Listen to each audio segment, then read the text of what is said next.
So yesterday we did some filming of this a stethoscope check and also the echo that Benoy spoke about. So what we're going to do is show you a film, and Keith will talk over that. So Keith is physiologist from Manchester, and also the president of the British Society of Echocardiography. He, again, a great advocate for us and has supported the charity for a number of years. And he's going to talk over what kind of experiences that patients will see. So as long as the technology works, we can start in a couple of... You're seeing the start of the video image, aren't you? Yep. Yes. Okay, here we go. Shall I start? I'll start playing. It's an 8 minutes video. We're playing the whole video. Is that right? Yeah, I think Keith might pause it at certain points just to elaborate a little bit further. So fantastic. Okay, here we go. Okay, so I'll just chat through it as we go through it as a typical type of interaction with a patient. So obviously in today's world, we've moved more and more into telemedicine and telephone consultation, which means we're not seeing as many patients currently face-to-face, but this dissipates the fact that we're seeing somebody face-to-face, and obviously we're doing lots of nice hand gel exercising there and making sure things are kept as clean as possible. I think it's really important to say that a telephone consult is extremely useful, but there are some things that you cannot appreciate unless you've got the patient in front of you. You can see this gentleman is trying to describe, as we've already started our conversation, about a fluttering in the chest and an awareness of my heart beating a little bit faster.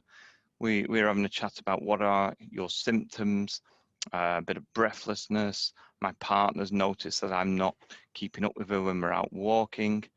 And really, we want the patient to inform us of their symptoms. And we try not to guide the conversation. It's very important that you don't put words into the patient's mouth. So having slightly questions that really bring out the symptoms of the individual is so important. When the patient tells me I can only walk 100 yards and I get a bit breathless, then you start to worry about that. When a patient tells me I can walk 5 miles with no problems and have been up Ben Nevis 3 times in the last 12 months, then I have no major issue with that. But what's really important is gleaming from the patient how they feel compared to how they felt 6 months ago, 12 months ago, 2 years ago. And in this particular interaction here, this is a new presentation of a patient who's been to his GP, has expressed some of these concerns. The GP has felt that it warrants a referral to the hospital for further investigation, and that's why we're in this hospital setting for this particular interaction. When you're trying to informally consent patients about procedures you're going to do, it's very important to be clear. And it's also important to give the patients the opportunity to ask you questions. Somebody mentioned earlier on, I think, it may have been Chris, who talked about years ago, we used to just tell patients what was wrong with them and what we're going to do about it. And now, more than ever, patients are involved in their care, and it is their care, and they have to take responsibility for their care, and I have to take responsibility to ensure that I'm delivering care to them that they understand, they can appreciate, and they can go away and often will Google it and not find misinformation or contradictory information.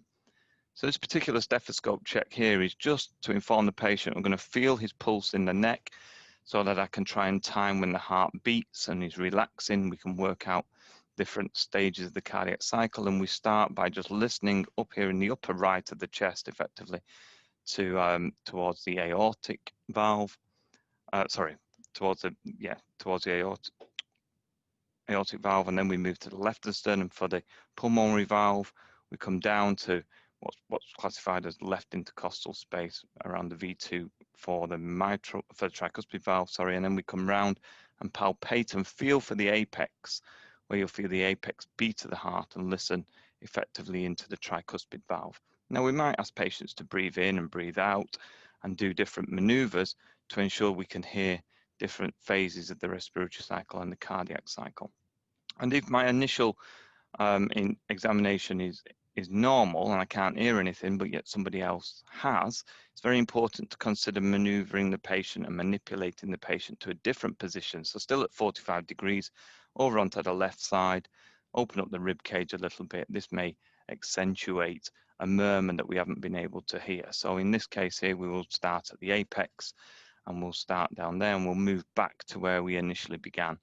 And this is a very nice, easy, simple 1 to 2 minute stethoscope examination of a patient who has an obvious audible murmur.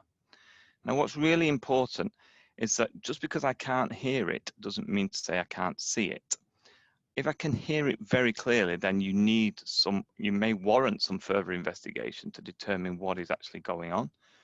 And if just because I can't hear anything doesn't mean to say that there isn't a murmur there. There are some conditions that lead us into situations where we just can't hear the murmur, even in moderate disease, severe disease, but they wouldn't tend to be in patients who are just walking in from the GP practice. They may be in more patients who are, as Benoit alluded to, heavily overloaded with fluid or have a very poor functioning heart. So what we're doing here is we're just talking to the individual about the findings of the stethoscope examination and more importantly about the fact that his symptoms are very exertional related, as he had described to us. And what I'm telling him here is I want to have a look at his heart and look at the physical pumping action, the function of the heart, as well as quickly assessing the valves in looking at whether the valves are thin and mobile. Do they open well? Is there any obvious thickening or stenosis of these particular valves? So this little handheld device is a niche piece of kit that allows me to have a very quick look and a very quick see. Now, people might think, well, why don't we just put one of these in every single practice everywhere in the country and resolve this? In my opinion, the speciality and years of experience we've got, or I've got from doing ultrasound, lends my skill set to the fact I can look very quickly and see that this valve looks nice and mobile. And it takes a long time to become a specialist in ultrasound to be able to do this very simple test. But because you've got the advanced knowledge, it makes it a lot easier. Whereas if I'm just starting off at the beginning of my ultrasound learning, this would not realistically end up just being a basic scan or a triaging scan. So here you can see there is a heart pumping there with a valve that's flapping around that looks very nice and thin and mobile. That's a mitral valve, and directly above it, in the middle of the screen, just opening and closing, is aortic valve. And you can't see it that clearly, that particular valve, and that's good, because if it's heavily thickened and heavily stenosed and heavily narrowed, then that valve would be very bright and very echogenic, and it would be an obvious feature of aortic stenosis in that particular case. And we look at the heart in various positions. Here we've gone down to the apex to look at different elements of the heart. And you've got to be mindful that these scans are two-dimensional single plane scans with the ability now to do three-dimensional studies of the heart. That takes a little bit longer and again a little bit more experience, but that is achievable in today's world. So the simple procedure of a stethoscope check points us in a direction for further care. Just because it's normal doesn't always mean to say there isn't an abnormality, and just because we can hear something doesn't always mean to say that that abnormality is severe. So by using the two techniques together, you can really start to quantify where patients would sit in a management plan. And more importantly, if you are unfortunate to be diagnosed with moderate disease, we may wish to see you every year or every 2 years. And if it's severe disease, we may be seeing you every 6 months or every year. And a lot of the stuff that goes on within the concepts of valve clinics and valve surveillance clinics are in patients who are what we describe as asymptomatic. So you don't have many symptoms, or you don't present with many symptoms, but you have a coincidental finding of your condition. And this is something that comes along quite often as people attend hospitals for other procedures. So let's just say you come along for a preoperative assessment because you are having an arthroscopy on your knee, and somebody happens to listen to your chest for the first time in 50 years and says, oh, I can hear something there. Let's stop everything. We cancel the anesthesia, cancel all this and we go into full-on meltdown as we refer patients into other services to get a risk assessment and clarity that this condition that they can hear is not actually creating a problem. So coincidental findings are common. Symptomatic findings tend to be a lot easier to deal with because you need to do something about it. But there is also a group of patients who are very interesting to me who have symptoms, who have severe disease or even moderate disease and develop symptoms. And when I see these people, we often have to have lots of conversations and lots of diagnostic tests to ascertain that this valve is actually not causing that symptom. It's something else. And I think those discussions and decisions are really, really complex, because if I sat with a patient, or any cardiologist or surgeon sat with a patient and said, right, Mrs. X, we think that your valve is creating your breathlessness and we're going to replace your valve and it's going to give you 4 to 6 months of rehabilitation, and at the end of it you're going to feel much better. And Mrs. X comes back 6 months down the line and says, well, you've done my valve, but I've still got that breathlessness that I didn't have before. That would suggest potentially that valve wasn't the causation of the symptom. So these conversations and discussions really are quite difficult. And that's why it's so important that the patients, the carers of patients, often the families of patients, are involved in decisions that are being made about individuals' care. And I think hopefully as we move into a new arena of more and more telemedicine, it's going to be very important that patients keep accurate records of their symptomology. We keep accurate records of what they did 6 months ago compared to what they can do today. If they lead sedentary lives where they don't go out that much other than on a Wednesday to do their shopping, it's very difficult for them to see the change in their particular symptoms. And we would encourage people to try to be as active as possible. I think Benoit alluded to the fact that you might walk somewhere and it might take you 5 minutes, and then the week after it might take you 6 minutes. That doesn't mean to say that the valve is a problem. It just means that you might walk a bit slower up that little hill.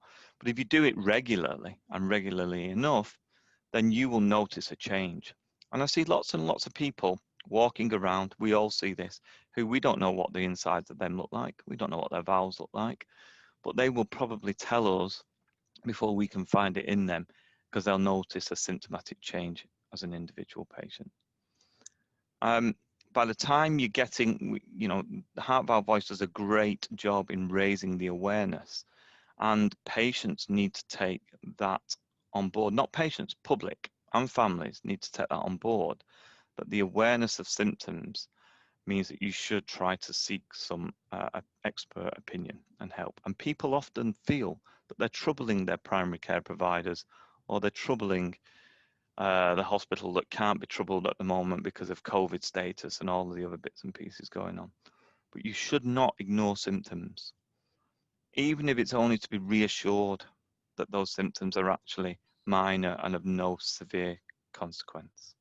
Because if you ignore them and ignore them and ignore them, and we get to a point that you're seeing us in the tertiary units or the surgical centres, it's very, very difficult then to have conversations and talk to patients about the increased risks of procedures, because we're way, way down the scale of where we should have intervened, or potentially where we could have intervened. So consultations, telemedicine are probably here to stay. Face-to-face will continue, but will be a little bit more selective. The access to diagnostics needs to improve, and you shouldn't have to come to the hospital to see us for us to listen to your chest, or potentially even do a brief ultrasound test, or even a complex full echocardiogram. These may well be available in more centralized and localized diagnostic hubs in the future. And if anybody has got any necessity for some bedtime reading, the NHS long-term plan, which is quite a big document that I'm sure everybody in the NHS has read in great detail from front to back, there is a big push in there towards the necessity to provide diagnostics in the community. And I myself am an advocate of that, and more on the basis of the fact that my department, which is in a big, shiny, fancy hospital, let's say, is involved in delivering that service.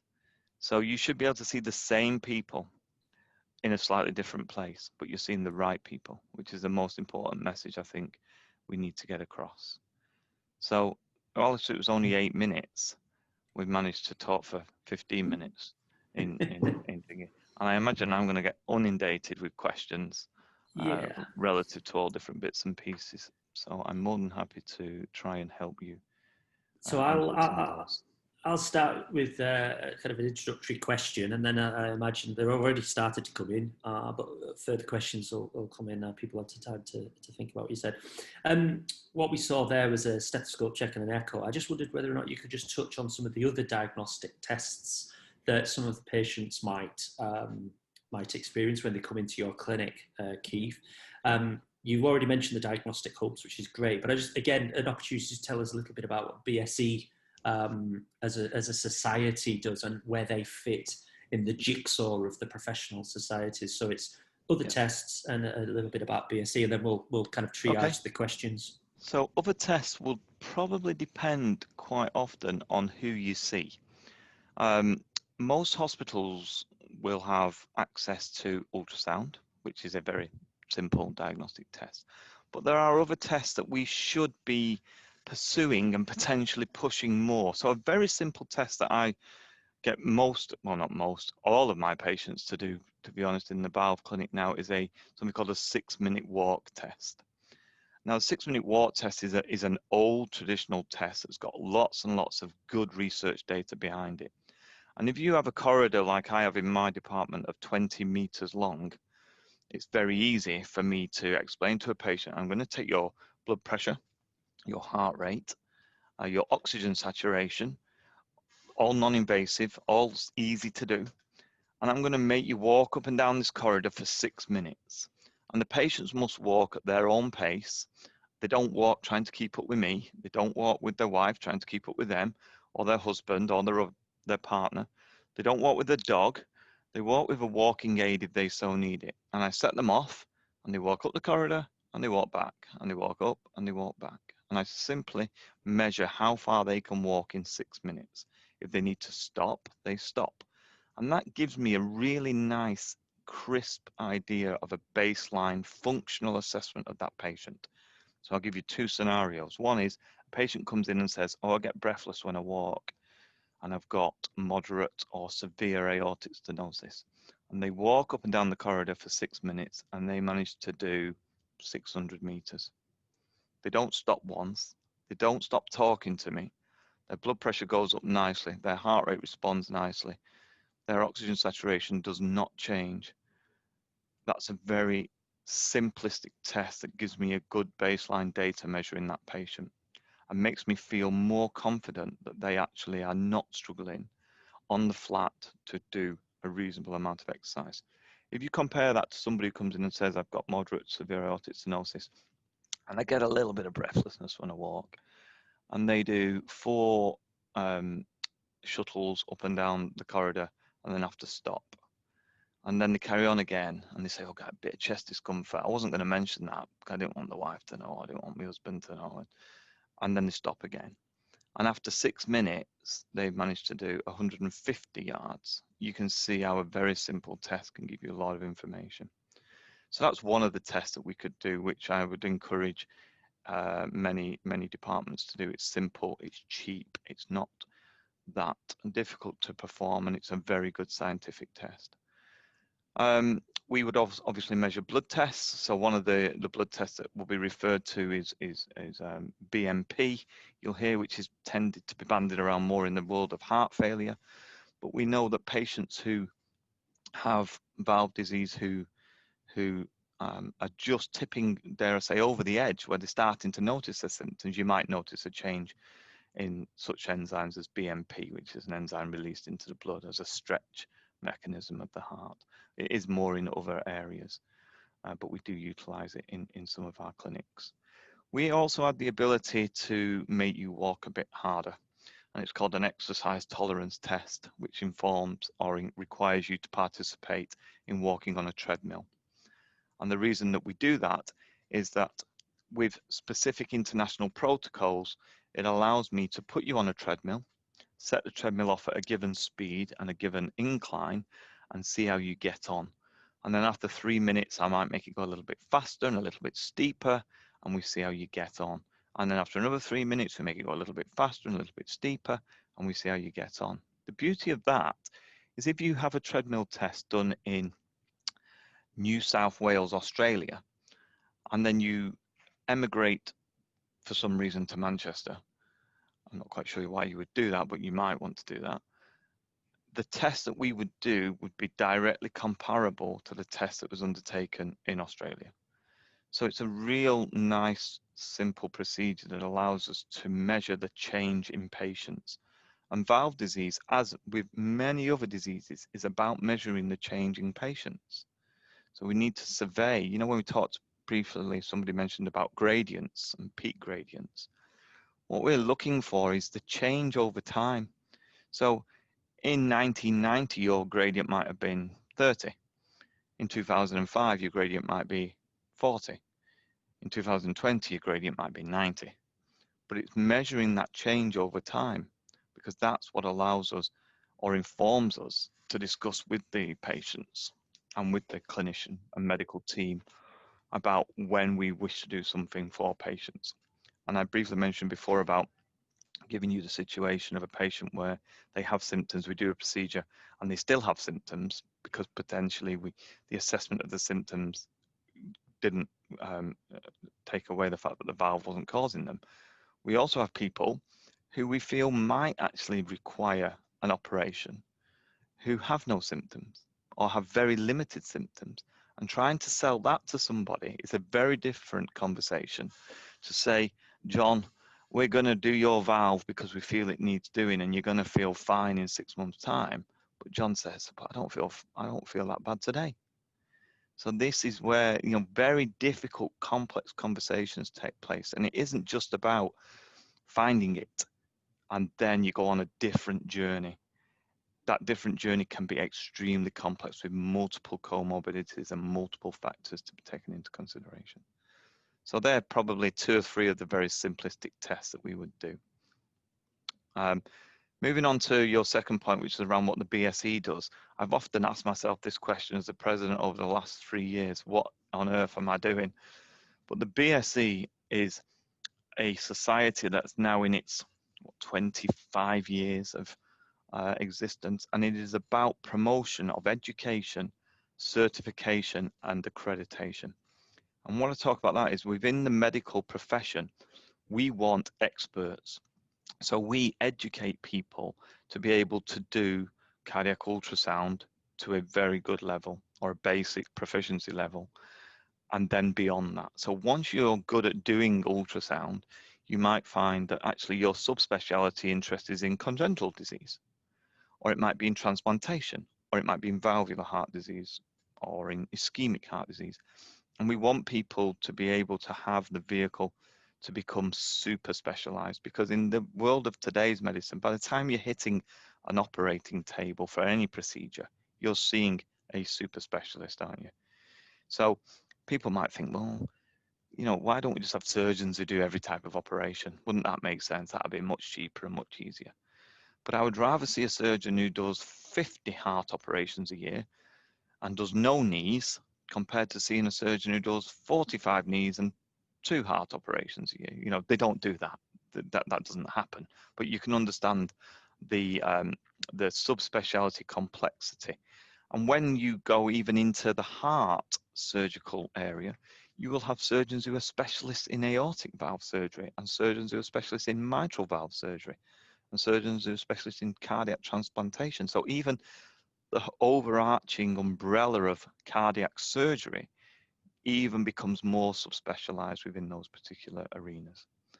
So I think the BSE is about education and certification and promotion of education for patients' benefit. And I think this is the other thing that you're pushing towards. We have a patient group within the BSE that heart valve voice influences and is involved in, as our own patient subgroup are, who are basically telling me what they want, what they need from the echo.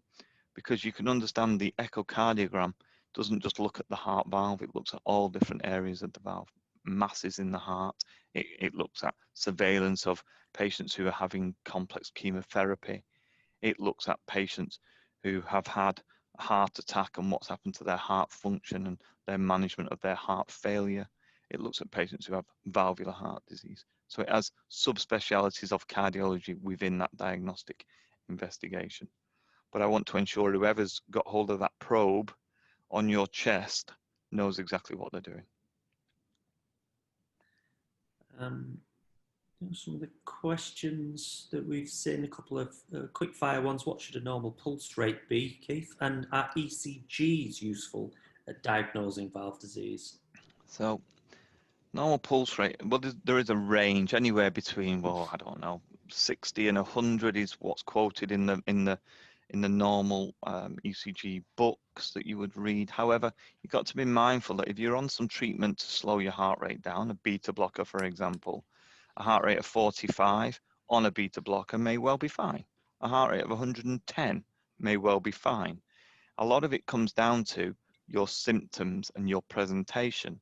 If you're coming to me with a heart rate of 45 telling me that you're dizzy, that's a different scenario than if you're coming to us with a heart rate of 45 because you're on some treatment to help your heart pump better or to protect your heart. So normal pulse range needs to be mindful that it will vary throughout the day. And it will vary throughout the fact you've walked up the stairs, you get to the top of the stairs, your heart's going a bit faster. So don't be alarmed if your heart rate goes to 110, 120. If it goes to 140, 150 during exercise, that's fine. But if it's going to that when you're sat there doing nothing and you're feeling a symptom, then primary care is probably your first point of contact for that. ECG, they are useful in diagnosing and monitoring cardiac disease. They are also useful in valve disease, but you cannot pick up specifically the fact that you have got this valve problem from an ECG. You pick up features on the ECG that are changes to the electrical conduction of the heart, which manifest due to the fact there may be a change in your heart size. So for example, if your aortic valve becomes narrowed and stenotic, then the pumping chamber, the left ventricle, may become a little bit thicker to try and ensure it can push the blood through that narrowed gate, essentially. So the ECG may change because that thickening of the muscle manifests itself electrically on the ECG by showing me slightly larger complexes in certain areas, but it doesn't always fit that way. So we wouldn't ever pick up an ECG and say, you have got this disease. We'd pick up an ECG from a valve perspective and say, oh, that looks like this, so we need to do another diagnostic test to quantify, is there disease, and if so, what is the severity of that disease? Electrics are very different to mechanics, but I must say that ECG is probably the most important test in every single patient we see, because again, it is about change. If your heart rate is what we call normal sinus rhythm, and suddenly you develop, I've seen some messages earlier on about atrial fibrillation, it's a very different ECG anomaly to what a normal ECG looks like. And as Benoit alluded to, well, that might be because we had excessive amounts of Stella Artois the night before that we developed atrial fibrillation, or we ate too much chocolate or cheese or whatever. Or it may be, well, that valve leaks a bit, which has then caused a condition called atrial fibrillation, which is the first time it presents itself to you as a symptom, and you go to your GP, they pick up the AF, they then refer you in, oh, we have a look at this, so on and so on. So it kind of like, it really does dictate where you're going to go. But I wouldn't say that there's any one specific valve disease that I would pick up definitively off an ECG. I noticed we've had a question from Twitter. It's quite a live conversation going on over on Twitter. So if people are on Twitter, do follow us. It's at Heart Valve Voice. Questions come from Paul. When should someone really expect to receive an echo? Now, I know that's kind of quite a broad question, but if we did it from primary care, we've detected a murmur. What are we what are we looking at before you would get to an echo in a valve clinic? So just having an echo is not a necessity to be seen in a valve clinic. It's really difficult, and primary care is so important in this as the front door filter effectively for, I've heard a murmur and I'm concerned, can you see the patient, which would allude to doing an echo. You'll have to delete those, Simon, if you could just get rid of that person on iPhone 8. Yeah. That's very disappointing. So an echo is something that if it's requested, then into the hospital you would probably wait, well, you should be waiting ideally less than 6 weeks, ideally. That isn't always the case. Some people will have to wait longer, certainly currently within the concepts of COVID. That's a little bit more difficult for us to get in. But just because you've heard a murmur as well doesn't mean to say that you must have an echo, because there are many, many murmurs that are innocent. You know, so just because we picked it up doesn't mean to say that it absolutely definitely needs to have an echocardiogram. But diagnostic waits shouldn't be really above 6 weeks. That's what the aim is. Okay. Clear that chat group. Have we got any other questions? There was an interesting question about subconscious psychology from Tim. Tim's asking, is much attention paid to subconscious psychology in terms of symptoms? I was completely asymptomatic until I was diagnosed, but after that point, I suffered quite a few mild but troubling symptoms that had not previously been present. I'd be interested to know whether specific attention is being given or should be given to such aspects. Thank you, Tim. No, it's a very, very valid point, Tim. I think I'm not a psychologist, so it's very difficult to be certain of what the correct answer is. From our side of the fence, I think what's really important, if I turn this round, if we see an anomaly on a procedure, even if it's only a mild anomaly on a procedure, is there a necessity to inform the patient that there is a mild leak of your valve or there is a mild stenosis of your valve? Now, that will come down to individuals' clinical practice and clinical acumen and understanding of their relationships with the patients. Personally, I would think if it was me, I would want to know. I would want to know because if I wanted to go away and educate myself about it, I could do. I do get the point that you say, oh, there's a small leak on the valve, but it's nothing to worry about. Instantaneously, people worry about it. And subconsciously then, people will maybe go and develop a few mild troubling symptoms for them. But what's important is, are those symptoms affecting their quality of life significantly that you would need to intervene and do anything on it? And second to that, Simon and others will know, if a GP sends a referral into a surgeon that says, we've got a mild leak on this valve, but the patient's very worried about it, can you do something about it? I'm not certain that the feedback would be that positive. They would say, no, probably deal with the symptoms rather than rushing in to do the valve. So it's something that I'm not, it doesn't sit well with many clinicians at all, but I do believe that if I'm seeing somebody and I have a mild condition, I would rather know about that than not know about it. And I certainly wouldn't want my patient to go to somebody else and then them say to them, oh, you've got a mild leak on your valve, and say, oh, I saw this bloke in Manchester, you don't know what he's talking about. They never picked that up, did they? So it kind of like, it's a double-edged sword. Do you or do you not? It's a bit like, I often describe it to people as having a survey on a house that I'm buying. I'm paying for somebody to tell me that there's a tile cracked, but I'm also paying for them to tell me that it's probably not going to affect the overall value of the property. If that is a simplistic way of putting it.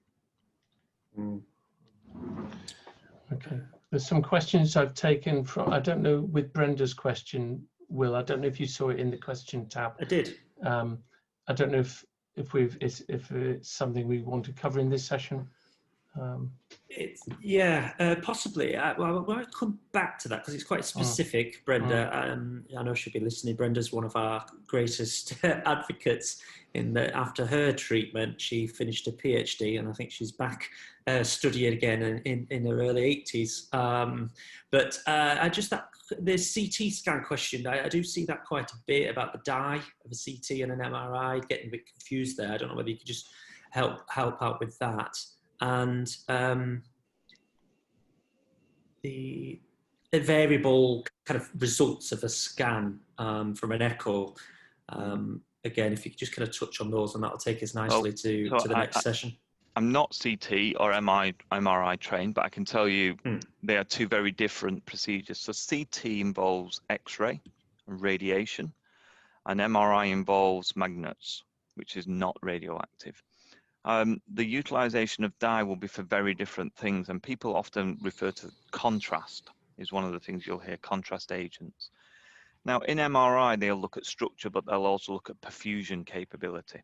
So they may give you some something called gadolinium, which they can look at how that is uptaken within the myocardium, within the heart, to look at perfusion of the heart.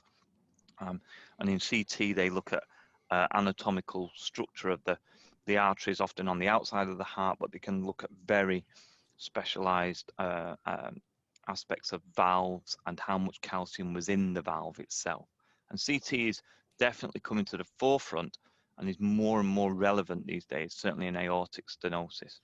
So what we know is some people have aortic stenosis that can be moderate, severe, and have a low CT score, calcium score, and some people can have very high CT scores, lots of calcium in that valve, and that aids the surgeons and the MDT to make decisions about which valves really do we need to get in and intervene in. So that does have a role to play there. And your other question was what, sorry? It was about how variable are echocardiograms. We've had a question from, I think, Facebook, just saying we had one a couple of years ago. Bit of mitral regurgitation was moderate, and then things changed again, and then it seems to have gone to mild. A little bit of the question. So questions. So there is. Sorry, the questions talking about the size of the atrium on the report, saying it had reduced. I wondered if that might be linked to treatment that was given. Yeah, so it's regression or changes. So Benoit alluded to this fact before about different conditions and loading conditions of patients and presentations of patients. In an acute setting, you will have different things compared to somebody who's stable at home and pitches up for an outpatient appointment. There will be some variability inevitably in a procedure where there are different operators undertaking the procedure. So you might have an echocardiogram done one day by one person and another day by another person. And you might also find that on one day you have it at the end of the day when you've had 2 meals already in the day, compared to another time you might have it at 7:30 in the morning pre-breakfast, where your blood pressure is a little bit different and your conditions are different. So whilst we accept there will be human variability, that variability should not be excessive, that it takes you from one category of severe to moderate or mild to none. We do know that physiological adaptations in individuals will affect things, and we have to take that into consideration when we do an echocardiogram.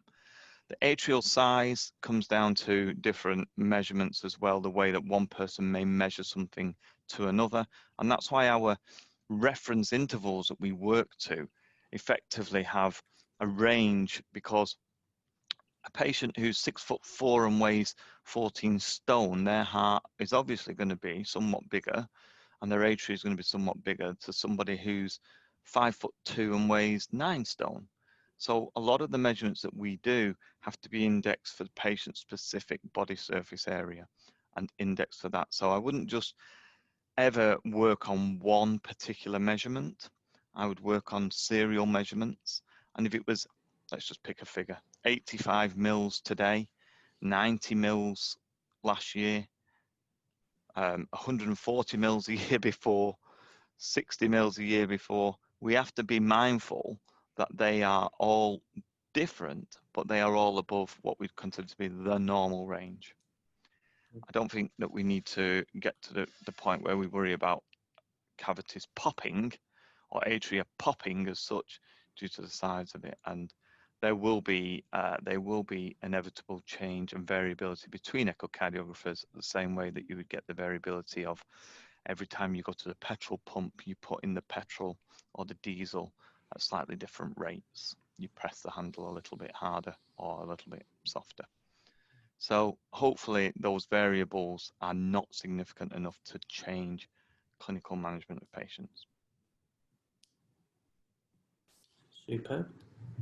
Okay. Do we want to go into the particular issue that Brenda has shared, or is that more something for a private message? What would you say? Let me just double check it. She's getting some symptoms, although the follow-up echo.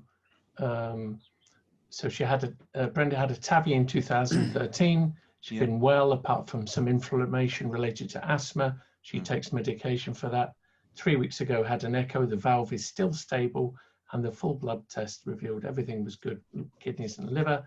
But since then, she's been breathless and had a dull ache in the upper chest area related to exertion or bending over. Should she get back in touch with a clinician? I think was her. Yeah, I think that's the question. It's about understanding when. Well, inevitably she should. We're not doing a clinic on a webinar clinic, are we?